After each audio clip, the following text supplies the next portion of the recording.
ఈరోజు మధ్యాహ్నం మా ఫ్రెండ్ రాధ మా ఇంటికొచ్చింది. ఇద్దరం హాల్లో కూర్చుని కబుర్లు చెప్పుకుంటున్నాం. మా ఇద్దరి మధ్యన ఏవో పెళ్లి రోజులకు సంబంధించిన టాపిక్ జరుగుతోంది. సడన్గా మా రాధ, నిన్న మా ఇంట్లో ఏం జరిగిందో చెప్పనా అంది క్యూరియస్గా. ఏం జరిగింది చెప్పు అన్నాను నేను అంతే క్యూరియస్గా. నిన్న మా ఆయన ఇంట్లోనే ఉన్నారు. Work from home. ఏదో ఆఫీస్ కాల్ మాట్లాడుతున్నారు. ఫోన్ పట్టుకుని అటు ఇటు హాల్లో తిరుగుతున్నారు. సడన్గా ఆయన ఫోన్ స్విచ్ ఆఫ్ అయిపోయింది. రాధా, ఒకసారి నీ ఫోన్ పట్రా అన్నారు నాతో.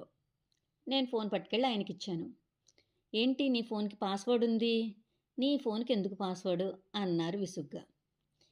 అదేంటి అలా అంటారు అన్నాను నేను. సరే సరే పాస్వర్డ్ ఏంటో చెప్పు అన్నారు ఆయన కంగారుగా. మన పెళ్లి రోజేనండి అన్నాను నేను.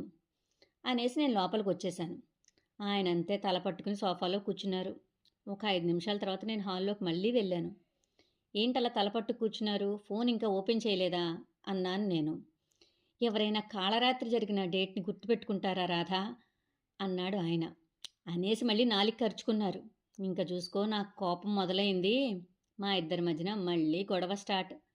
ఈసారి బతిమలాడుకోవడం ఆయన వంతయింది. రాధా రాధా ప్లీజ్ డార్లింగ్ అంటూ బతిమలాడుకున్నారు.